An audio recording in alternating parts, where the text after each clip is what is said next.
Bom dia, nossos telespectadores, nessa linda manhã de terça-feira, voltando de feriado, feriado de Páscoa. Quem não curtiu esse feriado? E às vezes o curtir não é só viajar, também quem ficou em casa descansando, aproveitando para botar as pautas em dia, né? Voltando agora o ritmo de trabalho, é interessante que 4, 5 dias de feriado já sai do teu ritmo. Até tu acordar, até tu entrar naquele embalo do trabalho dia a dia, a gente tem, né, uma certa dificuldade, mas engrenou aí a primeirinha, botando a primeirinha nesse caminhão, nesse carro, no nosso dia a dia. Voltamos hoje com o nosso Vitrine RS e sempre é uma honra, é um prazer ter você com a gente aqui na TVU, canal 55, na antena digital UHF ou pela nossa net aqui na Grande Porto Alegre, o canal 11.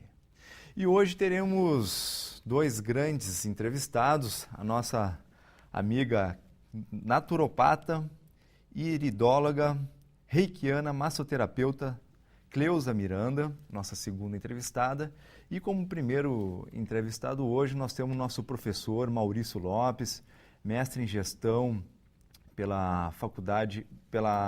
mestre em gestão ambiental pela Faculdade de Gran Canárias da Espanha.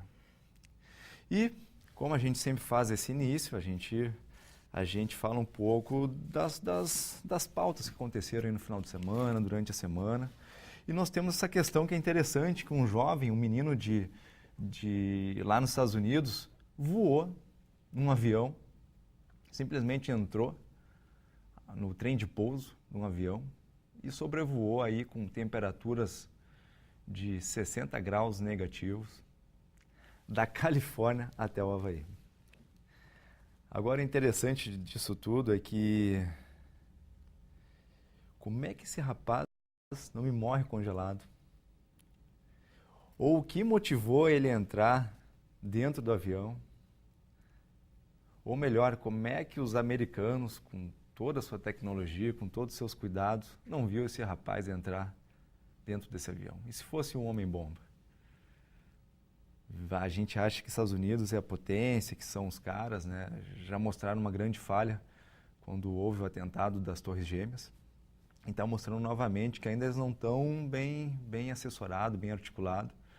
Como é que um guri, digamos, entra dentro de um avião e vai da Califórnia até o Havaí? Essa pauta aí ainda vai ficar no ar, a gente não sabe o que aconteceu. Mas o motivo, isso que é interessante, que é o que está acontecendo com o nosso jovem aqui do Noroeste do estado do Rio Grande do Sul, é que o motivo também foi briga familiar. Olha, a gente já trouxe aqui médicos psiquiatras, já trouxemos grandes entrevistados, doutores na área da família, doutores advogados, e vamos ter que batalhar mais, vamos ter que ainda estrinchar mais essa questão da família. Como tem coisas que estão acontecendo hoje no nosso dia a dia, no nosso cotidiano, que está prejudicando a família. E interessante também, que daí isso eu vou querer minha ajuda, uma grande ajuda para a nossa amiga Cleusa Miranda, que é a nossa naturopata, que tem toda uma questão também filosófica dessa questão, desse dia a dia corrido, desse dia a dia de estresse, desse dia a dia que as mães, os pais não têm mais tempo de olhar para os seus filhos, que você pai, você mãe, já acorda correndo, não dá tempo mais de dar um carinho, de dar uma atenção. Então, isso aí também nós vamos trabalhar com a nossa naturopata, minha amiga Cleusa, e sempre com o apoio do nosso arquiteto Marcelo Martins, o homem que fez todo esse grande cenário. Muito obrigado. A Estofado Century, pelo telefone 3441-5182, prefixo 54, lá da terra da nossa amiga doutora Silvia, que daqui a um pouquinho ela está me ligando lá da Itália, para também falar as principais pautas. Como eu sou vereador, tudo é pauta, né? Então não se assustem, porque lá, como tudo é pauta, a gente acaba pegando esse sotaque, né? Digamos esse.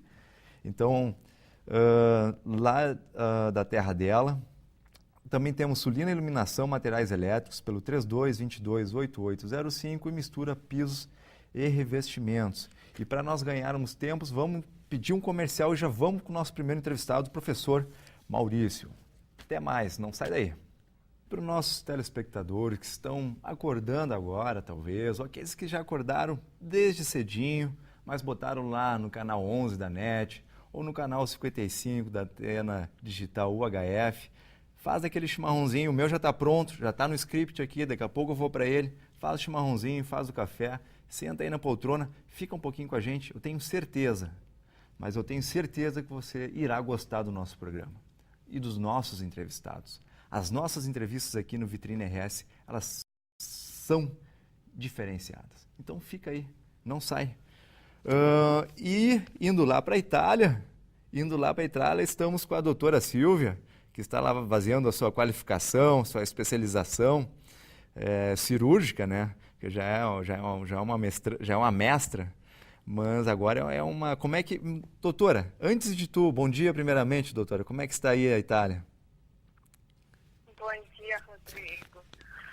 Hoje o clima aqui está nublado, mas como disseram os italianos ontem, que eles comemoram, ontem era feriado aqui, como no Brasil, mas por motivos diferentes. Eles comemoram a Pascueta, que eles chamam aqui, que é toda segunda-feira pós-Páscoa é feriado. Fazia 30 anos que não tinha sol na Pascueta deles. Então, eles estavam comemorando muito ontem o sol. Eu acho que tu levou o sol para a Itália então, hein? Quem sabe, hein? Quem sabe, né? Energia tem muita aí vindo, que né? Bom, que bom. Mas hoje um dia bem nublado aqui. A minha saída de Roma, Rodrigo, que chamou muita atenção é que me chamou muito a atenção que Roma continua muito arborizada, uma primavera bem florida.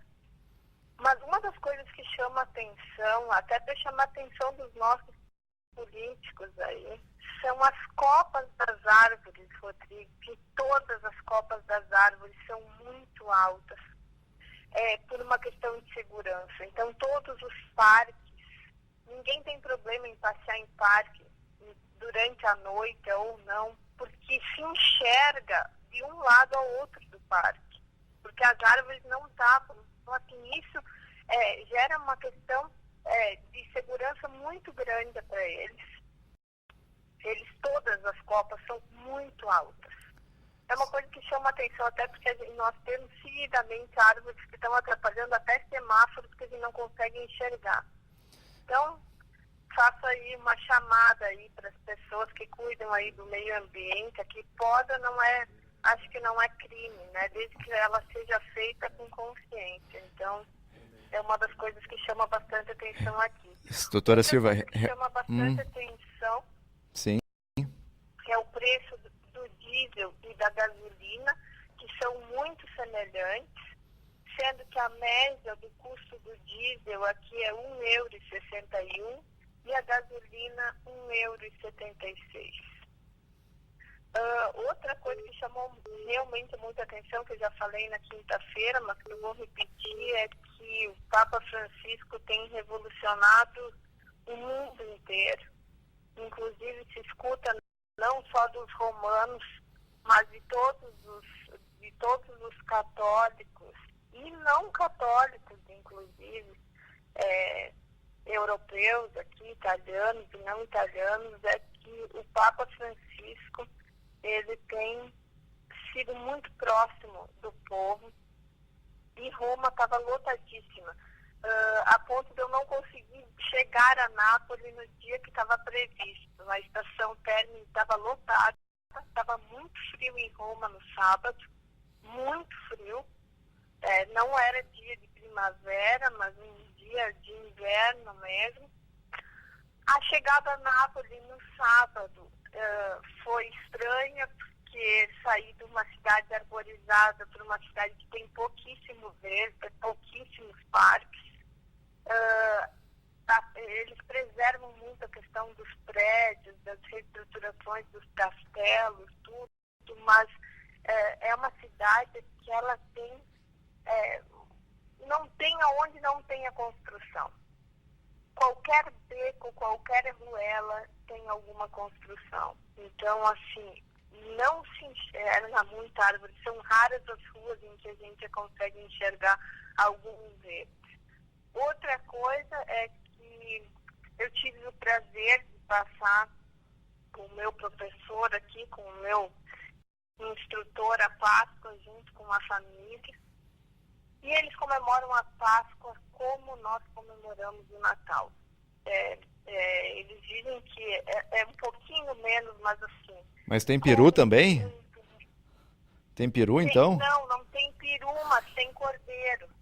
Tem cordeiro e tem ervilha, que são duas coisas que são muito tradicionais aqui e que eles rezam muito, eles agradecem muito, é um período de muita renovação. No entanto, tem um lema aqui na Itália que eles dizem que é Natale com i tuoi e Páscoa com chi vuoi, que seria Natal com os teus e a Páscoa com quem tu queres.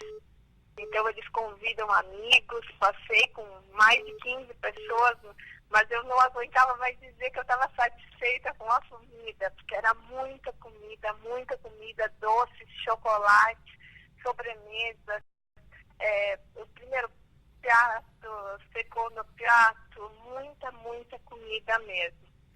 Essa segunda-feira, então, foi feriado, foi um feriado atípico para eles, inclusive o comércio, alguma parte do comércio estava aberta e estavam comemorando muito, porque com o sol as pessoas que estavam a passeio, todas fazendo muitas compras, os preços não são tão diferentes, infelizmente, do Brasil. Chama atenção que a gente sempre pensa em euro, pensando que vai ser muito mais caro, mas na verdade tem coisas mais baratas aqui, em termos de vestuário, tudo. Uma das coisas que mais chama atenção são os calçados, que são caríssimos. E a gente que está tão pertinho aí da cidade de Novo Hamburgo, que sempre se destacou no cenário mundial, né? E toda a região, Três Coroas, até Gramado, aí com todo o setor couro calçadista, as pessoas daqui, encontrei várias pessoas que já foram a Novo Hamburgo, que foram para a FENAC, e falam que é um absurdo, assim, tem sapatos masculinos, a média dos valores de sapatos masculinos chega a ser 450 euros. Então é quase praticamente R$2.000, né? É muito caro. Mas como teve sol, e Nápoles é a cidade do sol, eles prestigiam muito o sol, Rodrigo, aqui. Eles ficam muito deprimidos quando não tem sol, mesmo num dia nublado, não precisa estar chovendo, mas eles se deprimem muito. Eu acho que até por não ter tanto verde, eles prezam muito. Tem N faixas, N dizeres, inclusive em cartões e coisas, sobre a questão do sol.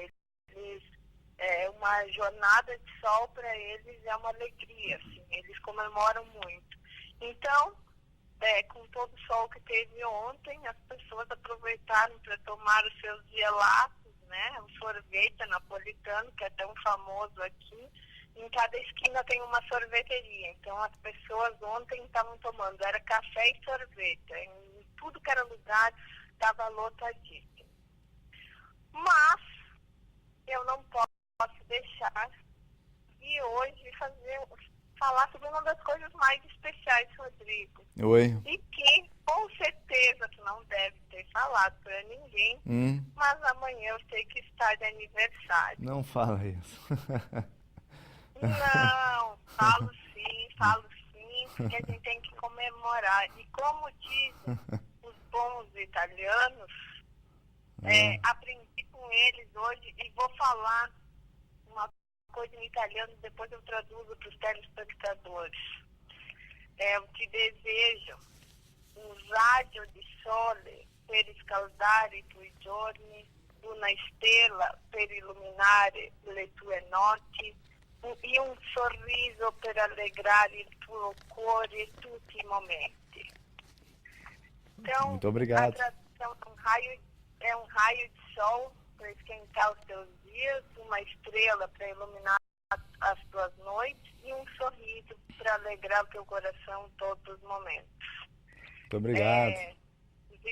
Os italianos prezam muito isso, porque principalmente os napolitanos, eles prezam tanto o sol que a estrela na noite é sinônimo que vai ter um dia de sol. Então tudo é relacionado a isso e por isso eles sorriem. Então é uma mensagem bem napolitana para ti. Desejo que tu tenha muita saúde e que tu continue tendo muita força e muita espiritualidade que eu sei que tu tens. E que só posso te agradecer, porque sem a tua ajuda eu jamais poderia estar aqui. Na verdade, estou no meu intervalo de trabalho, eu voltei, porque aqui é o horário de almoço, e como os italianos adoram almoçar mais tarde e fechar, então no horário são 3 horas da tarde aqui, está tudo fechado. Quase tudo fechado. Assim, comércio, 80% do comércio de Nápoles fecha. Então eu vim aqui para o apartamento para poder almoçar e falar com vocês. Beleza. Espero que esteja tudo bem aí. Tá tudo certo. Estamos na escuta aqui, esperando o teu retorno, que vai ser só em maio. Né? A gente sabe que tu tá fazendo um sacrifício aí para ganhar, para estudar, mas a vida é assim, né? E muito obrigado, doutora Silvia, pelos parabéns antecipados. Muito obrigado. Imagina. Eu que agradeço e na quinta-feira a gente volta a conversar. Tá bom. Um bom dia para todos os telespectadores e um bom dia para toda a gurizada aí que eu sei que tá rindo aí da minha mensagem em italiano, mas eu prometo que depois eu falo ao vivo e agora. Então tá. Tá bom? Forte Um abraço. A todos. Tá, tchau. Tchau. Bom, direto da Itália, então, né? Doutora Silvia participando com a gente aqui no Vitrine, falando um pouco da realidade da Europa, coisas que lá a gente às vezes tem curiosidade e vem nutrir o nosso programa. Então, sempre com o apoio do Marcelo Martins, Arquitetos 3237-6698, Estofado Century, prefixo 54-3441-5182, Sulina Iluminação e Materiais Elétricos, ali na Pernambuco, 32228805, mistura pisos e revestimentos, 3019-1994. Participe você com a gente aqui no Vitrine RS, dê sua opinião através do vitriners@terra.com.br ou no WhatsApp 8585-2037. Após os comerciais, vamos voltar aqui com o nosso amigo, nosso grande professor Maurício. Então faz o shima, quem não fez, faz o café e até após os comerciais. Voltando nessa manhã de terça-feira aqui no Vitrine RS, eu quero a sua participação, hein? Você insistente e persistente pelo WhatsApp 8585-2037. Dê sua opinião, o que a gente pode melhorar ou dê sua crítica. Ou melhor, a gente sempre no final tem um quadro Mensagem Vitrine RS e quem sabe a sua mensagem eu possa falar aqui. Então aproveita, manda uma mensagem para mim, uma mensagem do que aconteceu com você, uma mensagem de superação, uma mensagem de amor ou qualquer algo positivo, qualquer pensamento positivo que você queira, que nós passamos aqui para os telespectadores, porque o programa é feito para você. Então, o professor Maurício Lopes, mestre em Gestão Ambiental pela Universidade de Gran Canárias, Espanha, professor da UBRA, bom dia, é um prazer ter o senhor aqui para falar de um tema bem interessante para você que ligou agora na TVU, no canal 11 ou canal 55 na UHF. Já dizia lá Deus para Josué, olha, leia a Bíblia, medite sobre ela, não te desvies nem para a direita nem para a esquerda. Eu digo para você aqui, né, eu como terráqueo, não ponha para o canal de cima e nem para o canal de baixo. Continua no canal 11 da NET ou no 55 aqui na TVU, que a sua participação é importante e esse programa sempre vai agregar algo de bom para o seu dia a dia, para o seu conhecimento. Então, professor, bom dia, é um prazer tê-lo aqui para a gente falar um pouco de educação e economia. Bom dia, Rodrigo, bom dia a todos. Como está falando, né, eu vou tratar sobre a perspectiva da educação e da economia, como os economistas tratam. Né?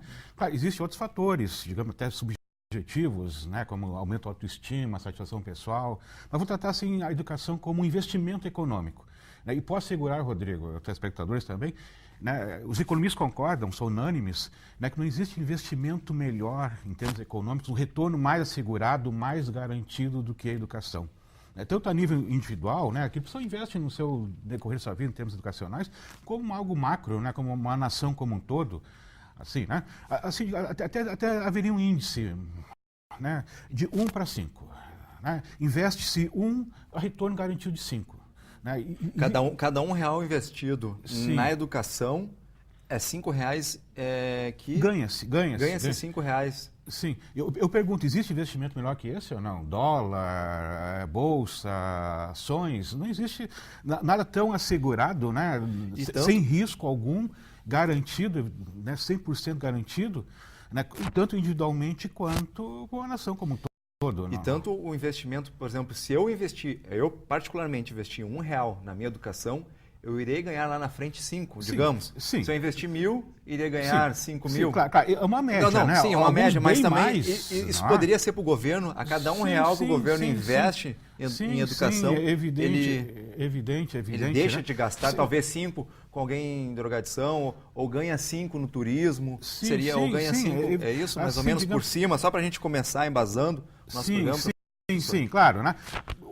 Dois aspectos aqui. Primeiro, né, só para uma comparação, o mesmo índice seria equivalente à questão de saneamento básico. Né? Tu que investe em saneamento básico economiza 5 depois, mais tarde lá. Né? Evita-se doenças, internações, mortes precoces, enfim, não é assegurado então um saneamento básico. Equivalente seria a educação também, não é? Investe-se a ter segurado 5 lá, não é? Por exemplo, uma pessoa mais qualificada, né, vai ter melhores salários, né? Então, tendo melhores salários, vai pagar mais impostos. Né? Então, aquilo que o governo investir vai retornar com garantia lá, não é? Sem isso acionar, digamos, um ciclo virtuoso lá, não é? As pessoas com mais educação, mais salários, compram mais, né? As indústrias investem mais, não é? Vendem mais, contratam mais, o governo arrecada mais.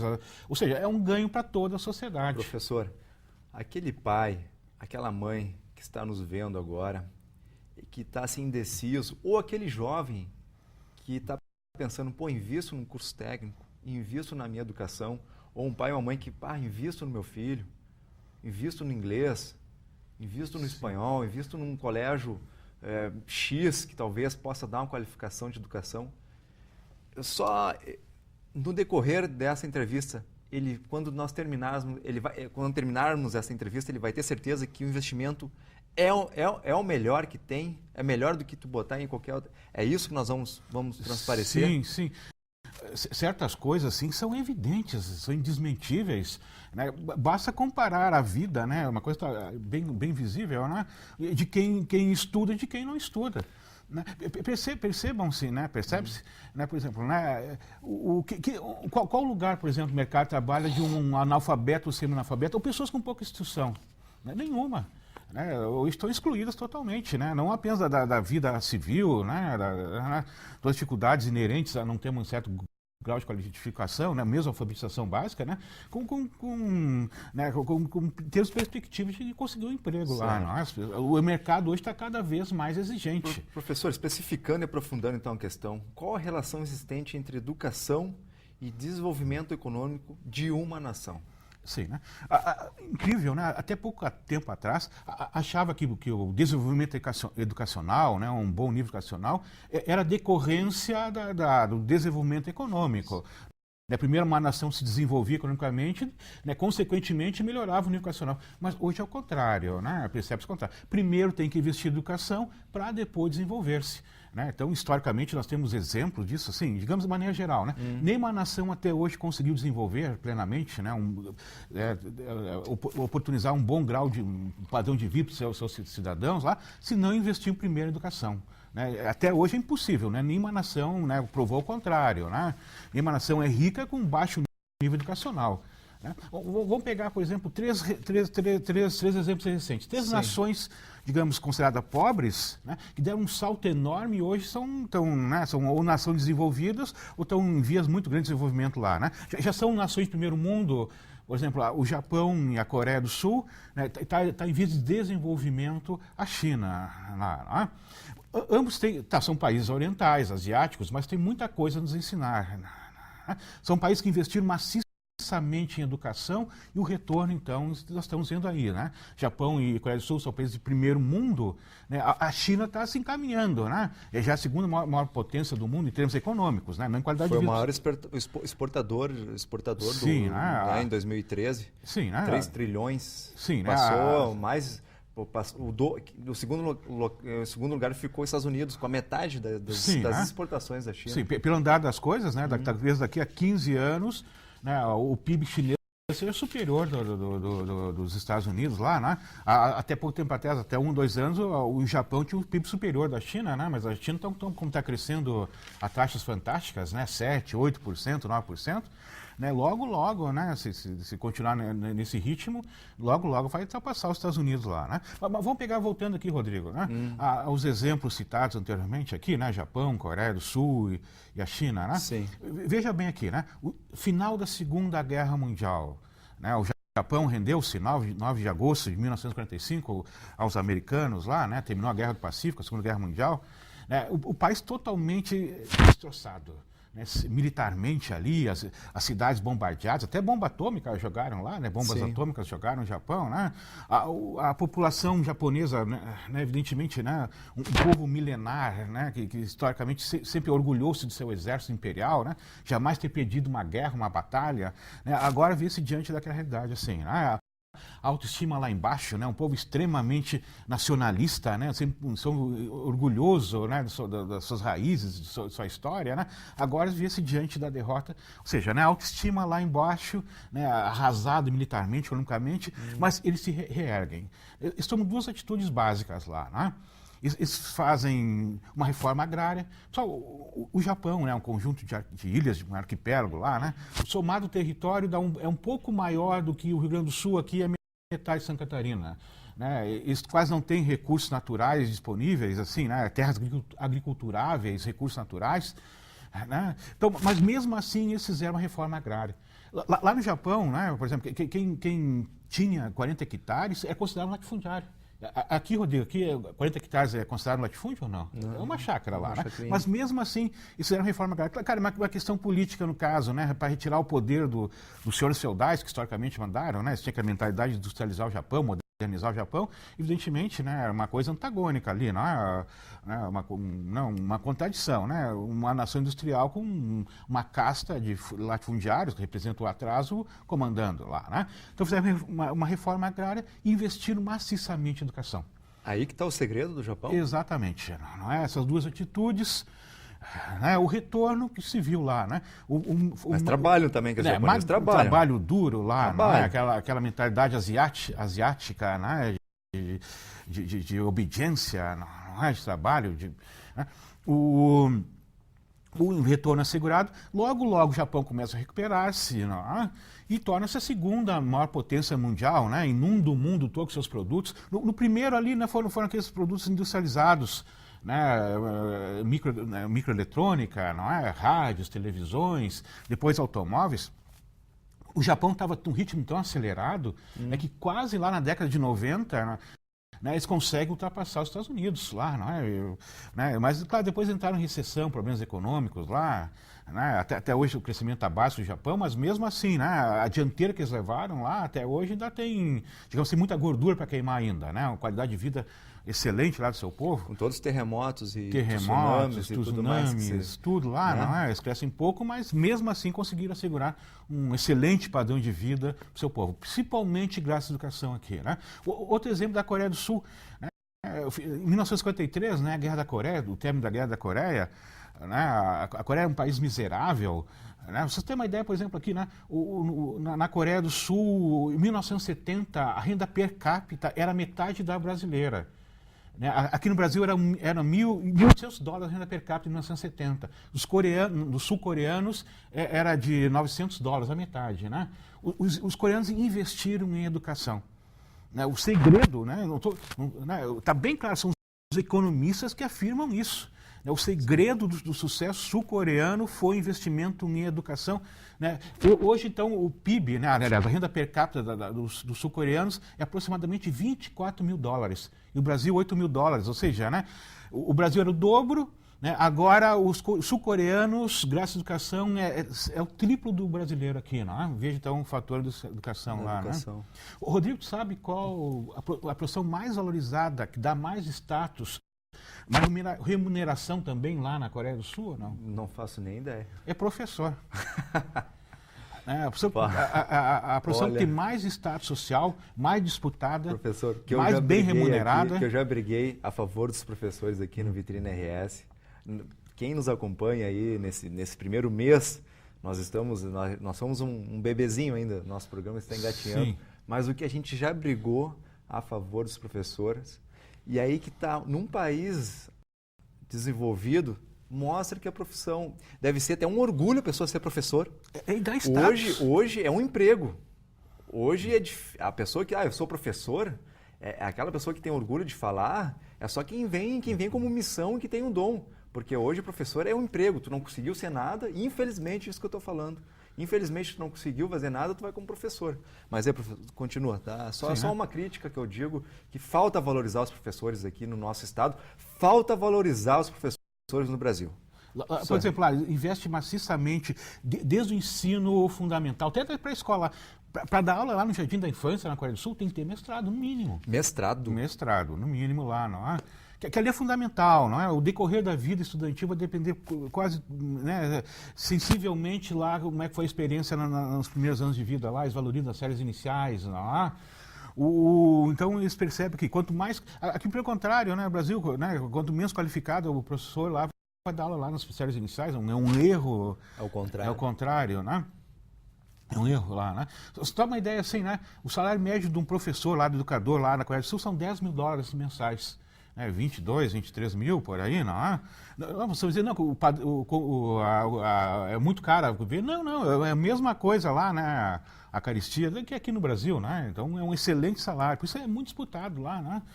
Por exemplo, a média de um estudante da Coreia, do Japão também, né? Mesmo da China lá, são 10 horas diárias, ficam 10 horas estudando. Aqui no Brasil não chega nem a metade. Um estudante aqui brasileiro, em média, 5 horas diárias de estudos. Tá, então vem um desnível aqui, né? As consequências disso também, né, Rodrigo? E, por exemplo, assim, nós temos a Rússia e Cuba, que são países também que a educação é elevada, porém não são países ricos. O que tu poderia dizer agora de só uma... O que tu poderia nos falar sobre isso? Sim, muito boa observação, né, Rodrigo? Incluiria a Coreia do Norte, né? Um bom padrão de educacional Coreia do Norte. Vamos colocar aqui o mesmo patamar, né? Cuba e Coreia do Norte lá, né? Tem desenvolvimento educacional, porém não é um país desenvolvido economicamente, sim, digamos. Né? Basta ver, por exemplo, né, a educação de Cuba, né? Quase todo mundo lá tem nível superior, né? Então, basta ver aqui os médicos cubanos que vieram para o Brasil, né? Ou seja, eles exportam médicos lá, né? Os cubanos lá se orgulham das suas prostitutas terem um nível superior, né? Professor, só uma curiosidade, sabe quanto que é o salário de um médico lá em Cuba? E que teve um aumento agora, mês passado. Sim, é uma 40 dólares por mês. É uma coisa risível, né? Mas aí... É uma coisa risível. Claro, não apenas, né, a questão educacional bom nível, né? Mas também precisa de, digamos, condições econômicas, um regime democrático, pluralista, né? Isso é necessário lá, né? Para as pessoas desenvolverem seus talentos. No caso, aquilo ali, né? Então, lá como tudo são países comunistas, né? Tudo é o governo que manda, tudo estatizado lá, né? As pessoas não têm oportunidade lá de desenvolver sua potencialidade, né? Então, a gente vê, né? Tudo depende do governo, aquela burocracia, né? O governo torna-se, enfim, um fim em si mesmo, no caso, né? Então, não desenvolve economicamente lá. Né? Então, seria algo político, digamos? Sim, então? Algo político lá. A Rússia, né, passou pela experiência ali, né, terminou o comunismo, né, em socialismo em 91, né, mas tinha uma excelente base educacional. Né? Estão agora em via de desenvolvimento lá, né, acelerado, crescemos 5, 6% ao ano. Né? Logo eles vão ser um país primeiro mundo. Ou seja, a base educacional que eles tinham, que exertaram, lá do tempo do socialismo, foi mantida, né? Em alguns aspectos, até em termos de ciências exatas, até mesmo superior aos Estados Unidos, o tempo lá do socialismo lá, né? A educação lá, né? Então é manter a base, lá manteram, né? Mas a questão é econômica, mas facilita enormemente agora, né? A mesma coisa aconteceu com os países socialistas, né, do leste europeu, né? Eles já tinham um excelente, até podemos considerar uma excelente base, digamos, educacional, né? Passaram pelo trauma, né, da transição entre o capitalismo, entre socialismo e capitalismo, mas mesmo assim, né, no começo foi difícil, agora estão superando aquilo ali, não é? Já estão crescendo, quase todos eles. Logo, logo, né, vão se tornar países de primeiro mundo. Tudo bem. Agora, professor, voltando aqui para o nosso Brasil, para o nosso Rio Grande do Sul, para a nossa grande Porto Alegre. Sim. Aquele aluno ou aquela pessoa que está pensando assim, eu tenho que me qualificar, será que se eu investir em qualificação, quanto que aumentará o meu salário? Tem algum jogo dentro disso? Eu estudo, já falaste aqui de 1 por 5, né? Investe 1 e aumenta 5. Mas como é que, vamos trabalhar um pouco mais nessa questão para nosso telespectador que está aí, está no seu emprego, que está nos vendo, diz, será que eu devo realmente investir na minha faculdade, num curso técnico, na minha pós-graduação, quem sabe um mestrado? Como é que funciona essa questão, professor? Rodrigo, evidentemente é uma média, né? Alguns bem mais, outros menos, mas podemos, digamos, assegurar uma coisa assim, né? Uma média é 15% a cada ano estudado, né? Há um aumento do seu salário, 15%. Né? E entre um analfabeto e alguém com pós-graduação lá, né? Especialização, mestrado, doutorado, a diferença chega até 925%. Eu tenho esse número. Quanto? 925%. A diferença do estudo salário. da Unesco, oficial, da Unesco lá, né? 925%. E é uma média, alguns bem mais do que isso, né? Outros menos. Mas, digamos assim, né, é quase impossível, né, alguém com pós-graduação, hoje, né, dada a carência de profissionais especializados no Brasil, né, alguém com pós-graduação no Brasil aqui está desempregado. Alguém com mestrado, por exemplo, o índice é irrisório lá, não chega nem 1%, né, alguém com mestrado desempregado. Alguém com doutorado é 0%, ou seja, né, só se não quer trabalhar mesmo. Né, é impossível aquilo. Como é que essa questão do 15%, não entendi muito? Só para... Por exemplo, vamos pegar aqui um padrão aqui, vamos pegar R$1.000. Eu estou falando R$1.000. Estudou mais um ano, né? Vai ter 15% a mais, vai ganhar 1.150. Entendeu? Estudou mais um ano, aumenta mais 150 e poucos lá, não é? 150 sobre 150 lá, não é? 15% assim, sobre 1.150. Exatamente. Assim vai indo assim, não é? É uma média. Interessante. É uma média. Pois é, então quando se fala assim em vagas, existem vagas, porém falta gente qualificada. Para quem tem qualificação, não tem esse perigo, então? Não. É isso? Aqui, né? Só para ter uma ideia, né, tem os dados do ano passado, o Cine no Brasil como um todo, né, deixou de preencher 1.600.000 vagas. Ou seja, né, havia disponíveis 1.600.000 vagas que não foram preenchidas por falta de gente especializada, qualificada aqui, não é? Aqui na realidade gaúcha, né, nós estamos tendo exemplo ali do Polo Naval em Rio Grande, né, e talvez o mesmo problema vamos encontrar na tua região ali, né, região carbonífera, em relação ao Polo Naval aqui. Jacuí, não é? Sim. Né, houve atraso lá de entregas de navios, de sondas lá, porque simplesmente não acharam pessoas qualificadas lá, né? Ele até está pensando em enviar lá para a China, fabricar na China aqui, faltou mão de obra. Então, assim, alguns setores, por exemplo, né, mais que outros, na construção naval, né, na indústria farmacêutica, na medicina, até está trazendo médicos aí, não é? Na informática, enfim, todos os setores estão faltando profissionais qualificados. Vagas existem. Se bem que na medicina, eu discordo de algumas coisas, porque na medicina eu acho que falta tu investir na faculdade aqui, em mais professores. Eu acho que antes de trazer gente de lá, tu qualifica a tua casa. Se nós qualificássemos aqui nossas faculdades, nossos professores, aumentasse o salário dos professores, aí depois, mesmo assim faltando, aí tu traz de fora. Né? Mas essa é uma questão, é uma pauta para uma outra sequência. Mas, professor, a qualificação, assim, até para quem é, por exemplo, um pedreiro, ela é importante, para um servente, ou para um guari, que seja, como é que é? Importante também? Né? Sim, né? Mesmo pessoas consideradas assim, profissões menos qualificadas, né? Vamos pegar o exemplo de um pedreiro aqui, né? Verificou-se que um pedreiro que já tem alfabetizado, ele desperdiça aproximadamente 15% a menos do que alguém que é analfabeto ali, né? Um dos grandes problemas da construção civil aqui brasileira, né, é o desperdício material ali, né? né? 15%, 20%, conforme, né? Imagina uma obra de 10 milhões, que são Sim, um sim. prédio, 15% de 10 milhões, quantas quanto é que casas seria? não dariam, apartamentos não daria para conseguir esse desperdício aí, né? Lá na Inglaterra, para ser pedreiro, né, tem que fazer curso no mínimo ginasial lá, né, secundário aqui, né? Então, as próprias empresas de engenharia, né, estão investindo na qualificação dos seus empregados lá, né? Mesmo um setor, por exemplo, considerado, né, por exemplo, o setor rural, agrícola ali, né? Qual a diferença um sujeito, um peão alfabetizado e não alfabetizado lá, né? É muita diferença. Por exemplo, a moderna agricultura hoje, né? Tem até tratores com GPS. Agora imagina o que vai fazer um analfabeto dentro de um trator com GPS lá, né? Tratar com defensivos agrícolas, com adubos, aquilo ali, não é?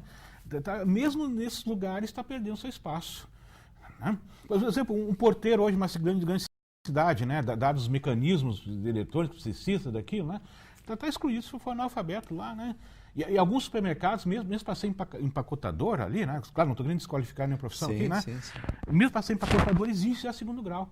Que não se vende apenas o produto do supermercado, mas também existe qualidade, né? Isso só obtém qualidade com a educação. Professor, e além dos benefícios econômicos, quais os outros benefícios com a educação? Teria mais algum? Sim, eu estou falando aqui só perspectiva puramente econômica, né? Mas, Sim. claro, a educação, que eu falei, se confundiria quase como uma instrução técnica. Não é? A educação é uma coisa que é mais ampla, abrange mais outros fatores. Dentro dos fatores, a instrução, que é muito importante, né? A qualificação técnica. Né? Mas, por exemplo, uma visão de mundo maior, né? De cidadania, pensamento crítico, enfim, né? Um pensamento ecológico lá, respeito à natureza, aos outros, a diversidade, a pluralidade política, não é? O respeito ao diferente, ao divergente, tudo isso, né, seria, digamos, englobado por uma educação lá, não é? Os economistas tratam a educação como sinônimo de instrução técnica, é fundamental, importante, né?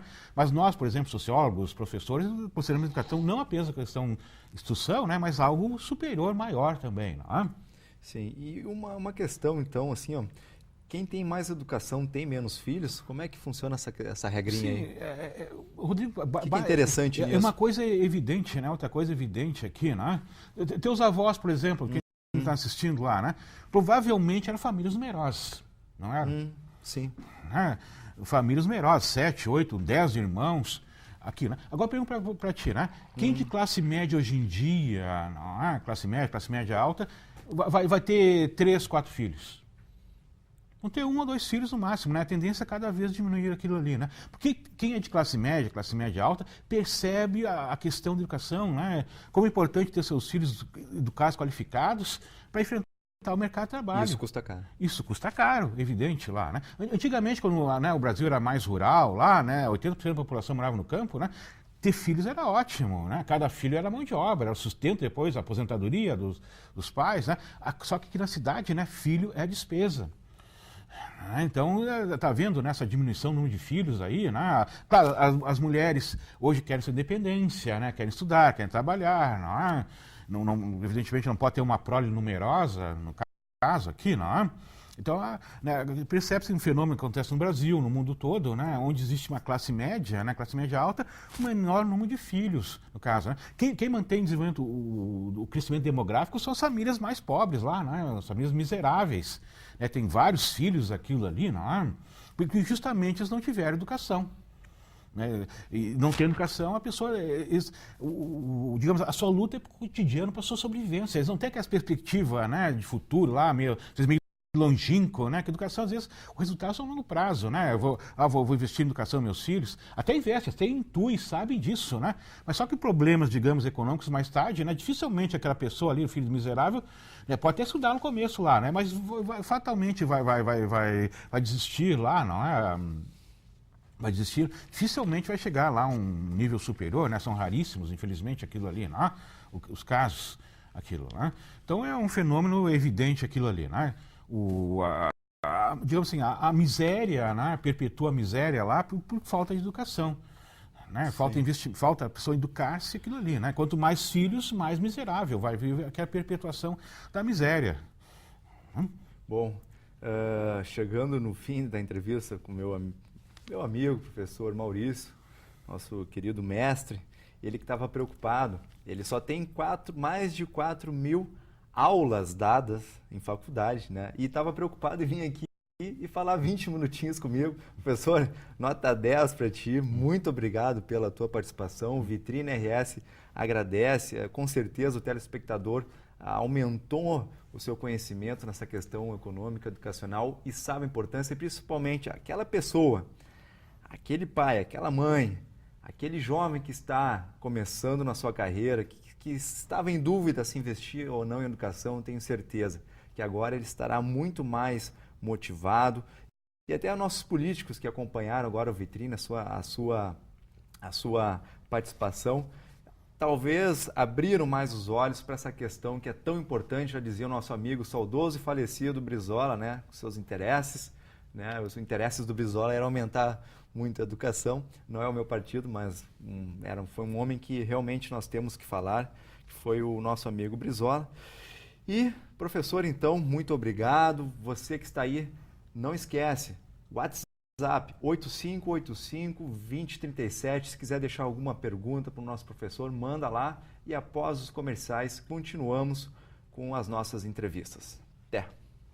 Você que botou agora na TVU, no canal 11 da NET, ou você que está vendo pela Antena Digital, canal 55, continue, não põe no canal de cima nem no de baixo, continua no Vitrine RS, porque temos uma grande entrevistada hoje, né? A minha amiga Cleusa Miranda, iridóloga, naturopata, massoterapeuta, reikiana.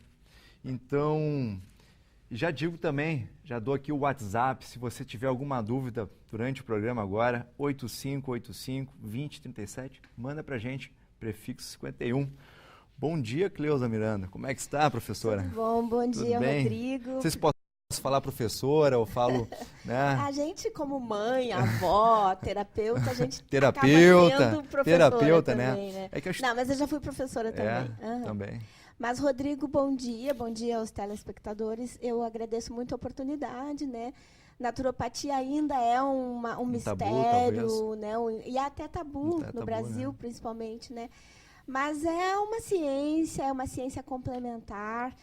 Nós lutamos muito pela profilaxia, né? Na verdade, a função da naturopatia é a prevenção, né? E a função e o resultado de saúde é a prevenção, né? A gente tem uma cultura no Brasil e nos países desenvolvidos de não prevenir, né? Até como aquilo que tu estava falando, na correria do dia a dia, a gente corre e não se dá conta que saúde a gente só perde. É muito mais fácil perder do que ganhar, né? A gente nasce saudável, hipoteticamente, né? Para começar, um bebezinho, quando nasce, é um protótipo biológico, né? Que tem uma vida previsível de 150 anos. 150. A gente só morre antes porque vai, a partir do momento que nasce, estragando essa saúde, né? Através da alimentação, através da afetividade, que também a gente está vendo aí todo dia, né? As crianças como estão abandonadas e mal cuidadas. Pedindo a esmola é o amor, né? Não é nem dinheiro, pedindo amor. Não, o afeto, amor, né? Afeto. O primeiro toque, o primeiro abraço, o olhar, né? A criança se vê através do olhar da mãe, né? Uma mãe que no momento que a criança nasce, quando é pequenininho, olha com admiração, lança nesse pequeno a sensação de que é admirável, né? Aí, ao contrário, uma mãe ansiosa, temerosa, medrosa, lança nesse rebento a impressão de que ele é um estorvo, de que ele é um problema para ela. E essa sensação, ela fica para toda a vida, né? Então, e isso para toda a vida dos adultos também. Não, né? E aqui mesmo, nós tivemos na quinta passada um médico psiquiatra que falou isso que tu falaste, num estudo científico, na qual se as crianças que na Segunda Guerra, que perdiam seus pais, que eram alimentadas sem nenhum carinho, sem nenhum amor, morriam. que precisa ter o amor, que precisa ter isso que tu falaste do olhar né? Ah, que linda, que bonita, e aquele carinho, né? Só para complementar o que tu acabaste de falar. Interessante.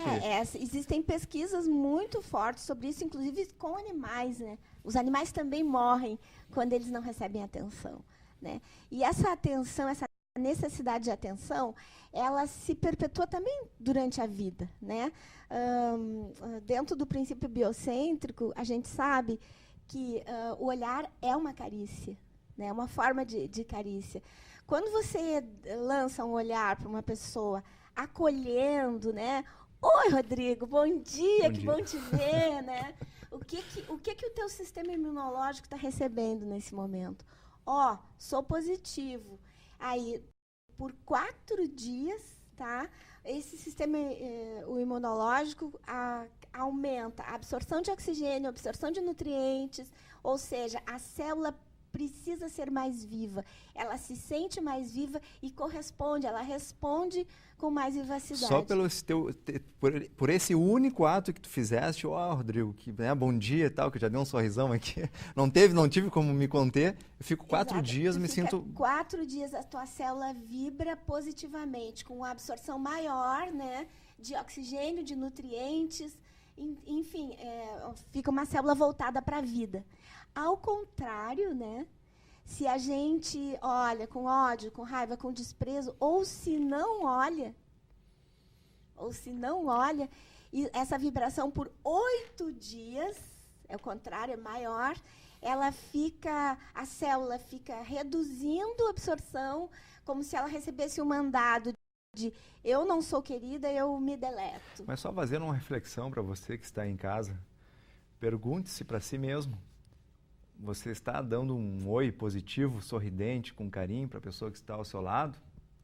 Ou você não olha para os olhos dessa pessoa? Vamos parar um pouquinho aqui no Vitrine RS e pensar, antes de voltar. Como é que está sendo, você está prevenindo a saúde do seu próximo, que está ao seu lado? Ou está piorando? Interessante. Essas coisas simples, eu não sabia que essas Muito coisas simples melhoram tanto o dia a dia, por a exemplo, saúde. Na questão urbana, né? As pessoas passam, correm e não se olham. E às vezes até, por exemplo, um mendigo, a gente evita de olhar, né? Então, a pessoa que, não só o mendigo, mas as pessoas diferentes, os deficientes físicos, né? Às vezes uma deficiência, a gente evita de olhar como um respeito. Não, a gente tem que olhar no olho, aceitar. A aceitação e a recepção através do olhar é muito importante. Essas coisas a gente vai, com o tempo, aprendendo também em consultório, né? As pessoas muito tímidas, com olhar muito baixo, têm a autoestima menor, são pessoas que estão acostumadas a esse tipo de relação com os outros, né? Não só com os pais, mas são pessoas que se fecham. Então, assim, o olhar, antes de tudo, é uma carícia. Não vamos esquecer disso. Pode ser uma arma, né? Um limite, né? Mas também é uma carícia. A gente pode usar isso. Mas voltando à naturopatia, Rodrigo, né? Que tu não me dá muita corda, né? Mas assim, voltando à naturopatia, a naturopatia ela é preventiva, tá? É uma ciência que, através de muitas terapias e de muitas ferramentas, né, busca equilibrar o ser humano para que ele tenha saúde e não a doença, né? Que não vai dar muito trabalho para os médicos. Porque, na verdade, a nossa cultura é o seguinte, a gente só vai no médico quando está doente. E aí tem aquelas pessoas que acham que fazem prevenção indo no médico regularmente, né?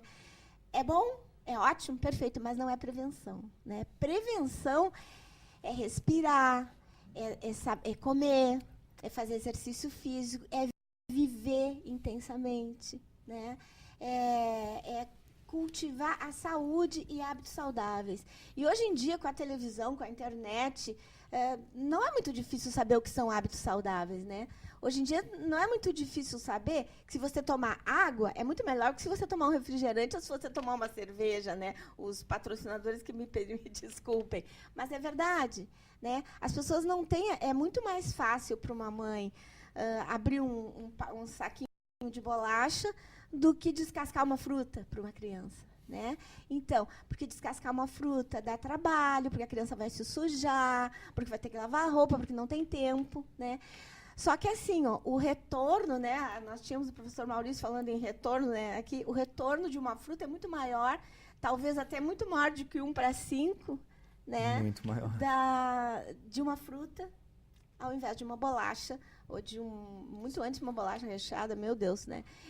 Então, assim, a alimentação, antes de tudo, a naturopatia busca, através da trofologia, que é a ciência que estuda o alimento destinado ao homem, porque assim, ó, a gente come açúcar, a gente toma leite, a gente come doces, a gente come farinhas, mas nada disso são alimentos destinados ao homem. Né? Porque, assim, ó, na verdade, cereais não são alimentos para os homens. Né? Cereais são alimentos que a natureza criou para os grandes pássaros. Né? Volta seus frutos para cima para eles passarem e pegarem. Aí nós usamos, para nós podermos usar os cereais, a gente teve que inventar a farinha. Né? Nós não temos estrutura digestiva para digerir leite, por exemplo. Só quando criança, digamos. Quando criança, e leite da mãe. Da mãe. Não da vaca. Né? Então, assim, ó, existe uma enzima chamada lactase, que que é produzida no estômago do bezerro, destinada a que ele possa digerir a lactose. E nós não temos essa enzima. Claro que o nosso organismo é um organismo extremamente complexo e ele cria, muitas vezes, as enzimas que a gente não produz. Ele tem um sistema que cria essas enzimas, só que elas não são perfeitas. E aí sobram resíduos. Esses resíduos são as toxinas. Né? Então, a gente tem que começar a pensar mais o que a natureza nos oferece. Né? Uma outra coisa, por exemplo, sucos. Né? Então, todo mundo acha que tomando um suco natural está sendo natural. Né? Mas se a gente observar a natureza, e a naturopatia observa a natureza, né? Respeita as leis da natureza, o que tem de líquido para a gente tomar na natureza? Né? Água, mais nada. Né? O suco da fruta está dentro da fruta, dentro do gomo, dentro da casca, pendurado bem alto, que a gente tem que ter algum esforço para pegar. E mesmo assim, na natureza, para tomar esse suco, a gente não vai tomar. A gente vai mastigar, comer o bagaço, que é importante para o intestino, para depois chegar no suco. Essa questão da industrialização, né? Isso tirou o homem do seu hábitat natural. Hoje em dia, o ser humano é o animal que, se tu botar no hábitat natural, ele morre. Não, o problema de tudo isso é assim, que a gente vê alto índice de câncer. Sim. Hoje todo mundo, e não tem mais idade. É com 30, infelizmente com 20, com 30. Sem se falar das pessoas que já estão um pouquinho mais, né? Já estão ali nos 60, nos 70. O índice de câncer está e não desastroso. Só o câncer, né, Rodrigo? Outras doenças que eram consideradas doenças mais para pessoas mais velhas, como o diabetes, né? E outras doenças. Nós temos uma população obesa, né, já entrando nos níveis de obesidade. Antigamente era mais difícil tu ver por exemplo, né, assim, que a gente fica chocado. Eu tô entrando nos meus 32 amanhã, né, como a doutora Silvia falou. Né, tô confessando aqui, minha carequinha cada vez está maior, até, ainda bem que eu tô sempre de frente aqui para a câmera. Né? Mas então assim, ó, e jovens com 30, não é nenhum nem dois, a gente todo dia aí tá vendo com câncer. Isso, eu já comecei a me cuidar mais da minha saúde ainda. Infarto tem algo a ver? Também, tem infarto, tudo a ver, isso. Tudo a ver, né? Nós somos o que comemos. E a nossa saúde, ela vai se refletir de acordo com aquilo que a gente ingere. Só que assim, a naturopatia vai mais além, né? Ela entende como alimento não só aquilo que a gente ingere pela boca, mas a gente também se alimenta do que vê, a gente também se alimenta do que escuta, a gente também se alimenta do toque que recebe, do abraço, né? Então, a função do naturopata é orientar os clientes para buscarem dentro da sua vida, claro, não abrindo mão da modernidade, não abrindo mão do desenvolvimento tecnológico, mas buscar dentro desse contexto o mais natural possível. Né? a visão de natureza mais simples, o alimento mais simples, né? A gente vai num buffet aqui em Porto Alegre, então é o paraíso, 29 pratos, né? Aí a gente quer comer um pouquinho de cada coisa, né? Sendo que o alimento ele precisa ser simples. O nosso organismo, o nosso sistema digestivo, ele não tem condições de criar tantas enzimas naquele mesmo momento para digerir tanta coisa, né? Então, quanto mais simples o alimento, mais ele vai ser digerido, mais ele vai ser aproveitado, quanto menos cozido, né? Então, sempre incluir uma salada, sempre incluir uma fruta no lanche das crianças, ou comer só frutas secas também. E, com certeza, beber muita água entre as refeições, não com as refeições. Então, são atitudes simples que o naturopata orienta no consultório, né? Por que não na refeição e entre as refeições o tomar água? Bom, assim, ó, a digestão, ela se processa, a quebra dos nutrientes em aminoácidos, em sais minerais, né, que é o que vai entrar na célula, né? Porque o que a gente come não entra na célula. O que entra na célula são os nutrientes que esses alimentos possuem. Para chegar esse nutriente na célula, a comida precisa ser digerida. E para ser digerida, ela precisa ser, vamos dizer assim, envolvida. Primeiro, bem mastigada, que ali já começa na mastigação, através da saliva, ela já vai separando, né? Já tem uma certa digestão aqui. Já tem uma certa digestão, primeira digestão, né, principalmente dos amidos, né, dos açúcares. Bom, aí essa digestão, ela é feita através do suco gástrico, dos sucos gástricos, suco pancreático, suco... Bom, esses sucos, eles têm uma certa densidade. Então, assim, ó, dentro de uma certa densidade, eles funcionam perfeitamente, separam tudo. Agora, aí a gente toma água em cima. O que acontece? Solubiliza, né? Uma coisa é você ter uma substância, outra coisa é você ter uma substância com água. Ela fica solubilizada, ela fica mais fraca. Aí o que o organismo faz? Produz mais suco gástrico. E aí a gente toma mais, aí toma uma cerveja, né? Uma cervejona. Então, o que acontece? Uma digestão que se processaria de até 2 horas, ela vai levar 4 horas para acontecer. Sem contar que aumenta o volume do ventre, né? Porque vai produzindo cada vez mais suco. E esse suco, que é hiperácido, ele pode sair também da zona de proteção, e aí vem a gastrite, vem a úlcera, vem o refluxo, que são certezas de quem bebe as refeições. Mais dia, menos dias vai acontecer. E esses problemas hoje também são como dor de cabeça, são simples. Tu vê uma pessoa, eu estou tomando um remédio para queima minha barriga. É comum, remédio, né? Queima mais ainda. Toma o remédio tira a sensação. Mas o processo inflamatório que está acontecendo continua. E por isso que vai agravando, né? Uma simples azia, uma simples acidez vai acabar virando uma gastrite. Mas, assim, de doença, eu não falo muito, né? O naturopata não entende de doença. Quem entende de doença é o médico, né? O naturopata previne, né? E harmoniza o organismo para que ele tenha condições de retomar as suas condições de saúde, né? Agora, quando fica doente mesmo, aí a gente manda para o médico. Aí já não tem... Claro que muitas doenças, elas são muito sintomáticas, por exemplo, tá? Elas estão em cima de crenças que a população tem, que muitas vezes podem ser desmitificadas pelo naturopata, como é o caso do limão, tá? O limão é uma fruta ácida, tu concorda comigo, Sim. né? Tá, é ácida. Só que o limão, no organismo, ele é alcalinizante. Então, aquelas pessoas que têm gastrite, que têm úlcera, podem tomar o seu limãozinho tranquilamente, que vão ficar melhor. Quando o limão entra no estômago, ele alcaliniza. Ele alcaliniza. Então, ele baixa a acidez. E não só no processo digestivo, mas também do sangue, do pH em geral. E aí nós temos, ao contrário, talvez o suco de laranja, né? Que é agradável, porém... A laranja é agradável, mas é acidificante em função dos açúcares e de outros componentes, do cálcio também que tem na laranja. Não que o suco de laranja não seja bom para alguns, mas não é bom para todos. Bom... Nossa naturopata Naturapeuta. Eu tô Tá sempre com a pauta na criando aí cabeça, né? Naturapeuta, uma- Cleusa.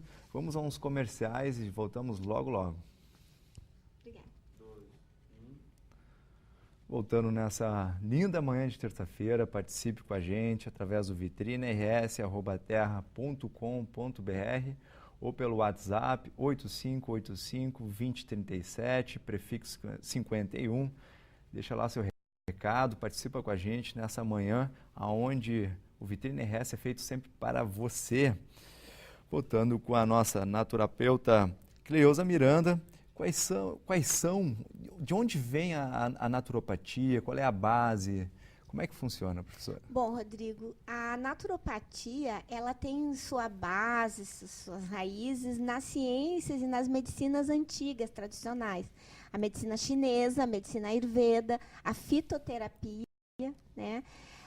Só que essa base ela está sempre sendo acrescida de novas tecnologias, de novos conhecimentos, né? É uma ciência que está sempre se atualizando, né? A própria fitoterapia, né? Cada dia se descobrem outras funções de plantas antigas e isso tudo vai sendo incorporado no dia a dia, né? E a gente sempre usa ferramentas também mais ao alcance da mão do terapeuta e do povo em geral também. A naturopatia é uma ciência de prevenção para evitar que as pessoas adoeçam, né? Então, é muito mais correto procurar um naturopata quando a gente tem saúde, né? Embora muitas vezes, na maioria das vezes, a gente é procurado em consultório porque as pessoas já estão muito doentes e porque às vezes já estão cansados de muita cirurgia, de muita coisa, eles vão aí que se dão conta que paralelamente ao trato da medicina, né, paralelamente a cuidar da doença, tem que cuidar da saúde, né? E aí eles nos procuram e aí a gente vai aos poucos com técnicas como a fitoterapia, né, o reiki, a massoterapia, né, a acupuntura, são ciências que se dedicam à preservação da saúde como um todo, né? Como é que funciona a questão assim da massagem, digamos, é isso? Como é que interessante. Funciona? Bom, assim, ó.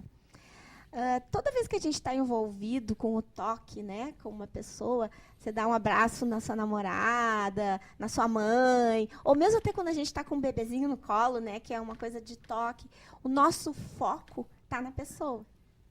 Né? A gente volta o nosso foco, todo o nosso ser se volta para aquela pessoa que a gente está abraçando. Na massoterapia, esse processo inverte. Né? A gente fecha os olhos, relaxa e recebe o toque como que recebendo o corpo de volta. Né? A massoterapia funciona, principalmente a massoterapia terapêutica, né, e a naturopática, ela funciona como ela devolve para o ser humano a sua condição, né? Então, às vezes a gente faz em consultório muito esse teste, né? A gente massageia uma perna da pessoa, para e pergunta, como é que está sentindo as duas pernas? Nossa, a diferença de uma perna para outra é gritante. Tem uma perna que as pessoas normalmente dizem, essa está viva, essa ainda está morta. Por quê? Porque no dia a dia a gente vai perdendo a capacidade de se sentir. Isso em naturopatia a gente chama de dissociação. A gente vai aumentando o grau de dissociação. A gente vai ficando gente só daqui para cima. O resto a gente perde, né? Vai perdendo a capacidade de sentir. E na massoterapia, no toque terapêutico, a gente começa a receber de volta aquele corpo. É meu de novo, eu sinto. E o que acontece? O cérebro percebe melhor aquele órgão, né? aquele membro, manda mais oxigênio, manda mais sangue, e o sistema imunológico acorda para cuidar daquele órgão que estava esquecido, praticamente. E aí, né? como é que entra o reiki nessa história? Bom, o reiki já é uma história bem diferente, né? O reiki, ele é uma terapia que nos veio pelos japoneses, né? O Dr. Uzui, né, que trouxe uma sabedoria muito antiga, muito milenar, que é uma sintonização. Na verdade, nós somos energia, né? Tudo é energia, né? A física quântica já diz isso. E no Reiki, a gente vamos dizer assim, se coloca em atitude de canalização. A gente canaliza a energia do universo para a pessoa, né? É uma técnica que é feita a partir de uma formação, né? E dentro dessa formação tem uma sintonização. É como um transmissor de rádio, né? Sintoniza na rádio ou um sintonizador de uma emissora de televisão, né? Sintoniza lá no canal 11 da NET e estamos na... Às vezes as pessoas confundem o Reiki com o passe, né? Com o passe, digamos... semelhante, mas é diferente. O Reiki não tem base religiosa, não é uma religião, é uma técnica. Tem que fazer uma formação e tem que receber uma sintonização. Né? Não tem nada a ver com religião, é uma técnica terapêutica como qualquer outra. Assim como a cura quântica, assim como a cura prânica e outras técnicas que, a partir da física quântica, a gente já começa a entender como científica. Né? E inclusive, a questão da água, né? Nós somos 75% no mínimo de água. E já foi provado cientificamente que conforme a música é suave, conforme o que a gente diz perto da água, a molécula se comporta de forma diferente. Imagina as moléculas que estão no nosso corpo. Né? Então, na medida que o terapeuta canaliza uma energia positiva para a pessoa, muda completamente. As pessoas saem do consultório diferentes, com outro humor, com outra capacidade de ver a vida, mais saudáveis. E como é que funciona a iridologia nessa questão também? A iridologia, ela é uma ferramenta da naturopatia, uma ferramenta natural. A pessoa vai ao médico, o médico pede exames, né? E o naturopata, ele não pede exames. Ele olha na íris e tem uma ideia, porque o que a íris nos dá, na verdade, né?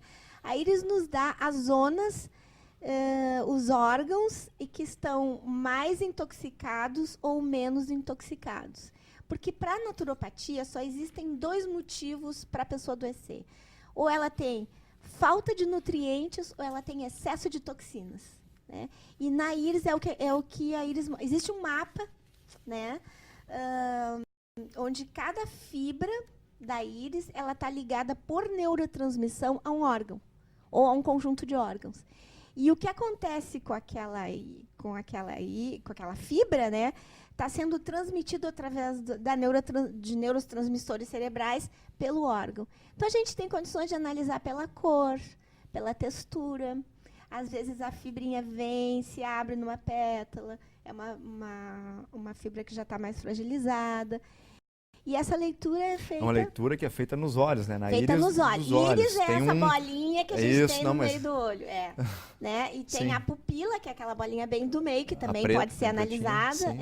E depois a outra bolinha maior, que é a íris. Né? Essa íris ela é composta de várias fibras. Né? E essas fibras elas estão ligadas por neurotransmissão aos órgãos do corpo. E essa neurotransmissão, vamos dizer, essa relação do órgão com a íris, vai pintando na íris, vai mudando essa íris através do tempo. E essas mudanças propiciam que a gente faça leituras. E é mais uma ferramenta de visualizar como é que aquela pessoa está, onde é que está, né? Então, às vezes, a pessoa chega lá no consultório com muita dor de cabeça. Já foi no médico, já foi aqui, já fez exame, não consegue saber de onde é que vem aquela dor de cabeça. Aí a gente vai olhar na íris e lá a fibrazinha do fígado está preta, né? Então, olha, esse fígado está precisando desintoxicar. Não, mas na acupuntura hoje, nós trouxemos aqui um fisioterapeuta acupunturista também, e eu estava falando para ele, eu sou um cliente da acupuntura, que geralmente o fígado, pelos estresses, porque o fígado é o que, digamos, a filosofia chinesa é o que te dá a ação, né? E é onde também acumula um pouco as raivas, talvez. Né? É o órgão então, da hoje raiva. o fígado hoje é um dos mais detonados em qualquer ser humano da atualidade. Os grandes órgãos, né? O fígado, os rins, o coração, o estômago, o intestino, são vamos dizer assim, os lugares onde a gente deposita nossas toxinas, nossos sentimentos. E uma coisa importante de dizer da naturopatia é que ela vê o indivíduo como um todo, né? A gente ouve a história da pessoa, tem a ver onde ela nasceu, como é que foi a família, se foi primogênito, se não foi primogênito. Uma série de detalhes que ajudam a gente a ver por que aquela pessoa está com aqueles sintomas e o que essa pessoa fez de estrago na sua saúde e de que forma a gente vai ajudar para que essa pessoa volte a ter equilíbrio, né? Volte a estar centrada com a sua capacidade máxima de ser saudável e de ser feliz. Geralmente, quando um cliente lhe procura, então como é que funciona? Primeiro tu conversa, quanto tempo tem de conversa? A primeira como é consulta, que a gente chama de anamnese, né, é uma consulta que vai até de 1 hora a 2 horas, dependendo do caso, né?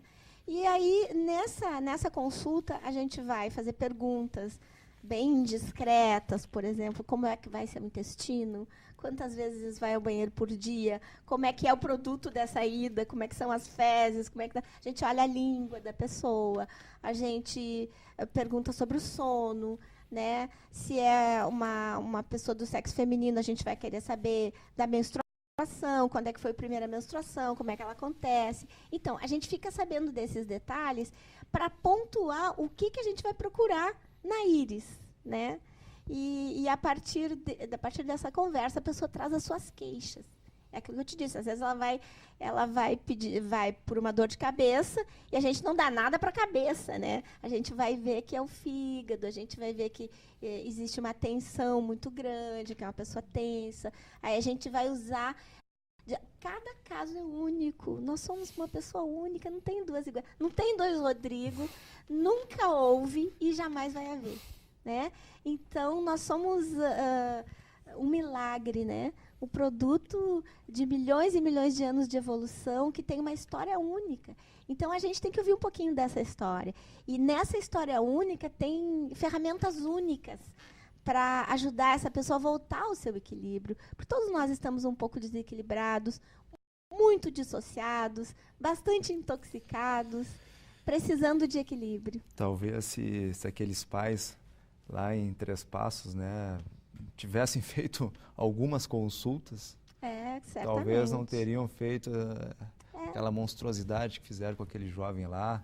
Por isso a importância de tu voltar ao natural, a importância que sair um pouco desse auê, desse agito que é o nosso dia a dia, né? Então, o naturopeuta Cleusa Miranda, tem um telefone para contato? Tem, é o meu telefone particular, né? É o 9324-4463 e o telefone do consultório, que é o 3330-2214. Então tá, muito obrigado por ter vindo aqui no Vitrine RS. Foi uma honra ter aqui, nos passando um pouquinho, nos humanizando um pouco mais. Obrigado. Muito obrigada a você, Rodrigo, pela oportunidade. Obrigada, Cleusa. Obrigado. Então vamos agora lá para o nosso Mensagem Vitrine RS, chegando no final dessa linda terça-feira.